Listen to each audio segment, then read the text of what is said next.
plastic bag drifting through the wind, wanting to start again. And do you ever feel like a house of cards? The ghost from Caving In. Yes, okay, I'm not Katy Perry, nor do I know the lyrics, but I do know that you are a plastic bag, so what's up with that?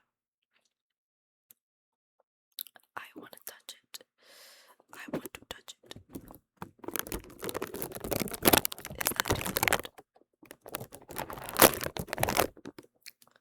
I hope it's not too loud. Well, today is going to be a video where I'm whispering, obviously. Whispering, and then I am going to be, I don't know. My mouth feels super dry.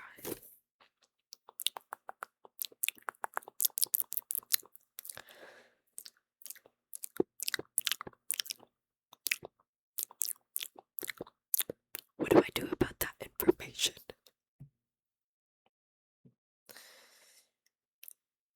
Sorry. I think I am just going. I have a whole video ideas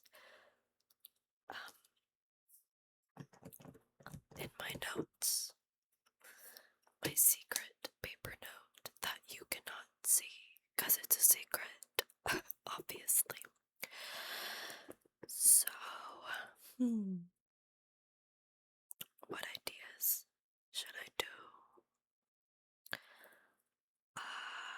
Okay, well, with the setup I have right now, I am going to do one of these for sure. It's still not straight. Okay, whatever. I don't really want to do a trigger words video because I don't really like how my whispering voice sounds right now. My hair keeps touching the bag. Is that loud? Oh my gosh, that was probably loud. Okay, let me just put my hair back a little bit.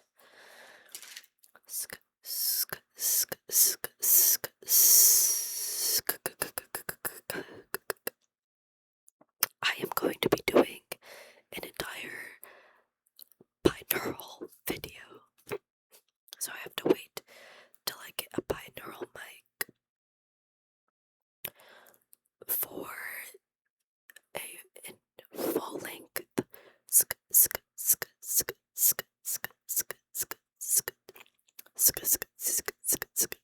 video. Originally created by Heather Feather, and if you know the actual lore, it is Heather Feather's mother who created it because she would do that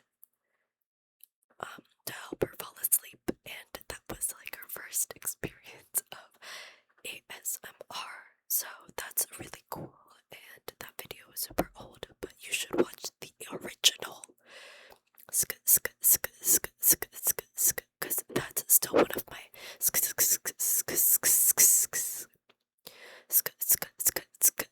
I can't do it as fast as she does. I don't. Nope. But you should watch the original of that. I don't know when that came out, like 2012, something like that.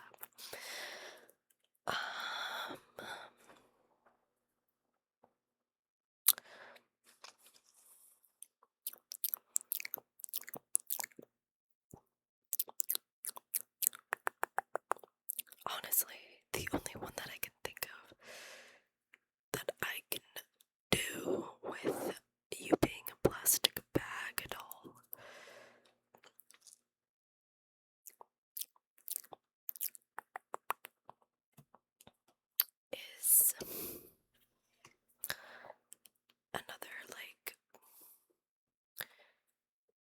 facts video, because then I could just like read the facts like right in front of me. I can just like put my phone right here. So I think I'm just going to do that. Okay, you probably didn't even hear me whispering about all of that. Oh, all of that.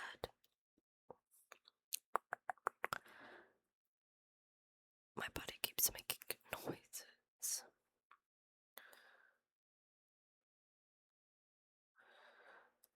Just like texting my friends back. Hold on. Texting.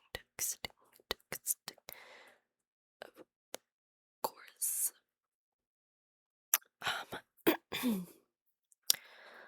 Let's like do some research together. I want to research. I was gonna do a psychology facts type too, but let's do Let's do facts about plastic. This is going to be very depressing.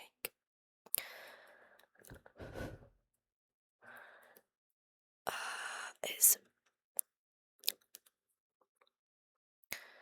30 facts about plastic facts. Let me see if is facts.net a reliable source.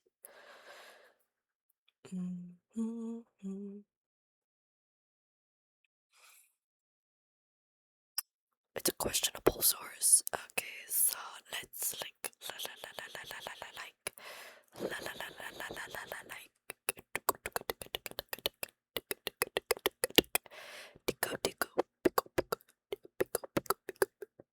Pico ASMR.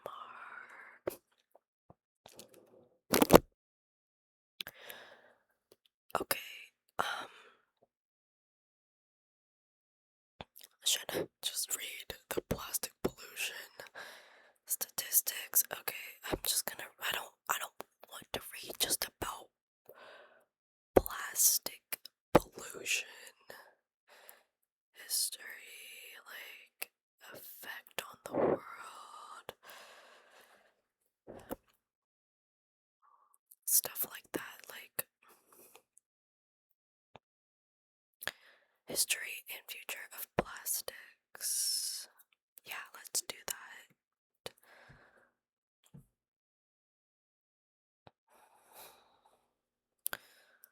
Let me just put my phone right here. We are starting from the absolute beginning, so the intro is finally over.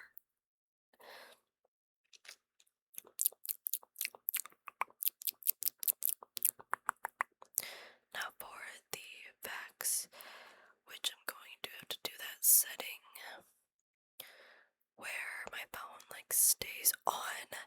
I hate when I'm like trying to show somebody something and then my phone just turns off. It's just not the vibe. Also,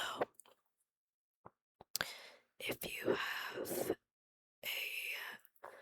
an iPhone, make sure to turn off all of the Apple Intelligence options.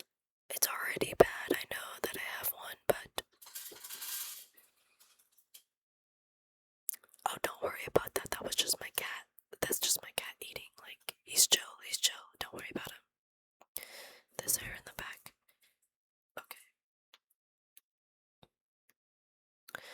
He's chill, so let's start now. Finally at like the 10-minute mark.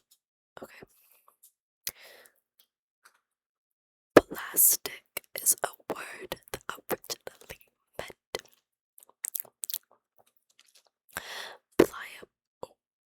pliable and easily shaped.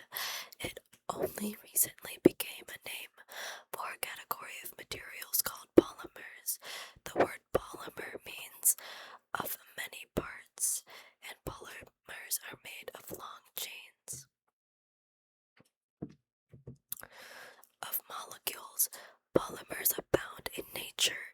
Cellulose, the material that makes up the cell walls of plants, is a very common natural polymer.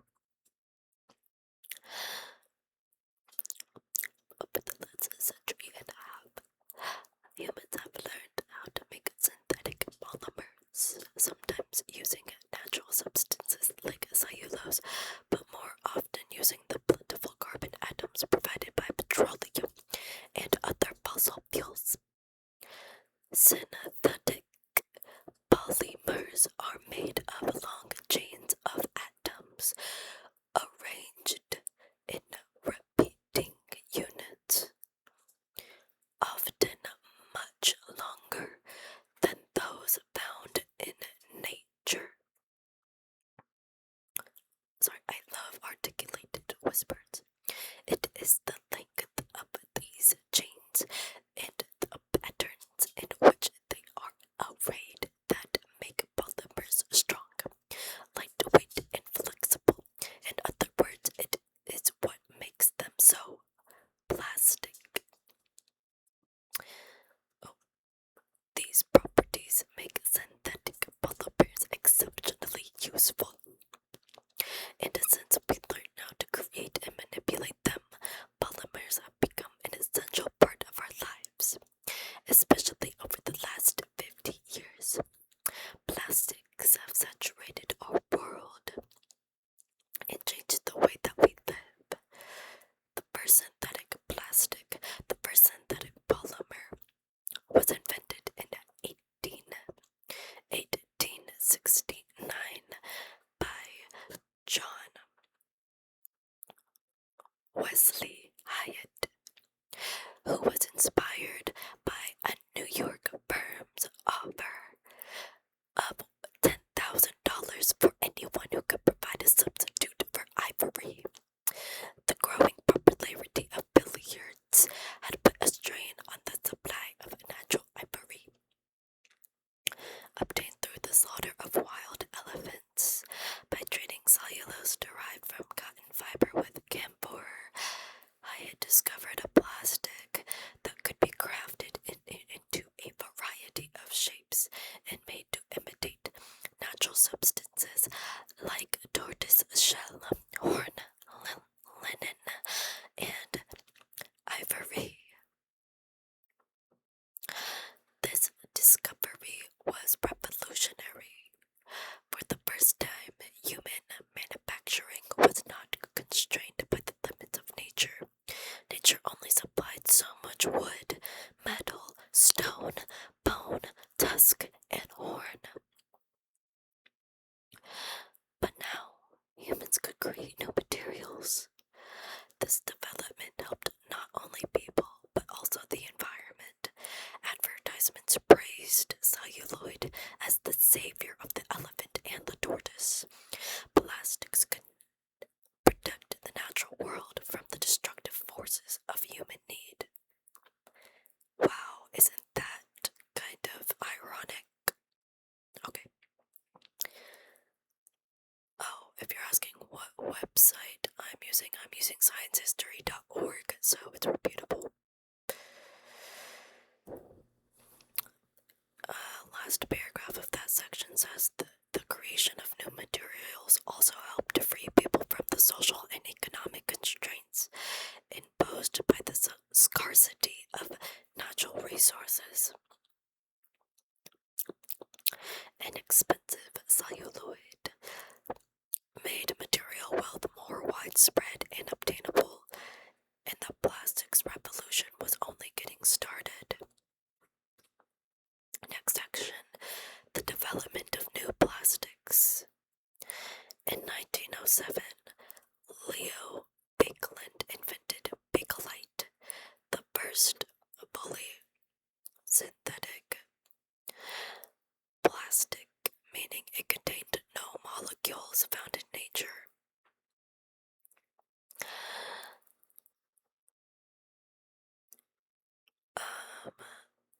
Baekeland had been searching for a synthetic substitute for shellac, a natural electrical insulator, to meet the needs of the rapidly electrifying United States. Bakelite was not only a good insulator, was also durable, heat resistant, and, unlike celluloid, ideally suited for mechanical mass.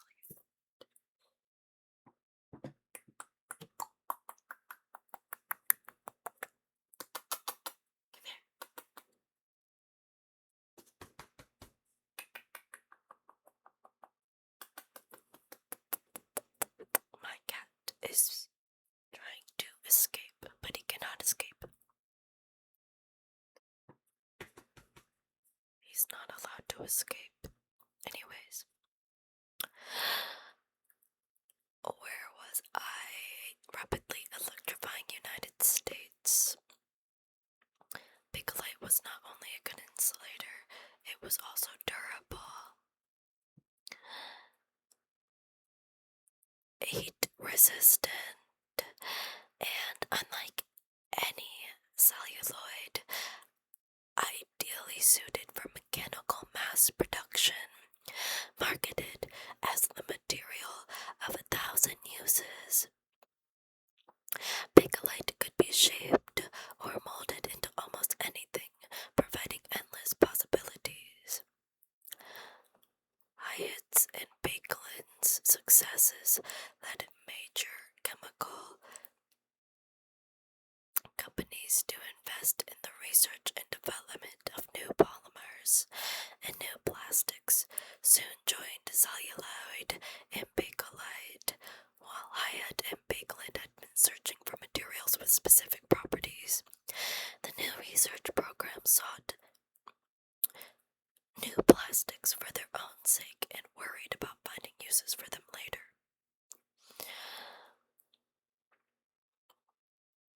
Next section, plastics come of age. So basically, I'm just going to be explaining the entire history of plastic. Basically, World War II necessitated a great expansion of the plastics industry in the United States, as industrial might proved as important to victory as a military success. The need to preserve scarce natural resources made the production of synthetic alternatives a priority. Plastics provided those substitutes. Nylon, invented by Wallace Carruthers in 1935 as a synthetic silk, was used during the war for parachutes, ropes, body armor, helmet liners, and more. But plexiglass provided an alternative to glass for aircraft windows. A Time magazine article noted that because of the war, plastics have been turned to new uses and the adaptability of plastics demonstrated all over again. During World War II, plastic production in the United States increased by a whopping 300%. The surge in plastic production continued after the war ended. After experiencing the Great Depression and then World War II, Americans were ready to spend again, and much of what they bought was made of plastic, according to author Susan Frankel, in product after product, market after market. Plastic challenged traditional materials and won, taking the place of steel in cars, paper and glass in packaging, and wood in furniture. The possibilities of plastics gave some observers an almost utopian vision of a future with abundant material wealth thanks to an inexpensive, safe, sanitary substance that could be shaped by humans to their every whim. Next section, growing concerns about plastics. The unblemished optimism about plastics didn't last. In the post-war years, there was a shift. Please tell me that it was recording from this mic the entire time. Moving on, if it wasn't like there was a mic all the way over there.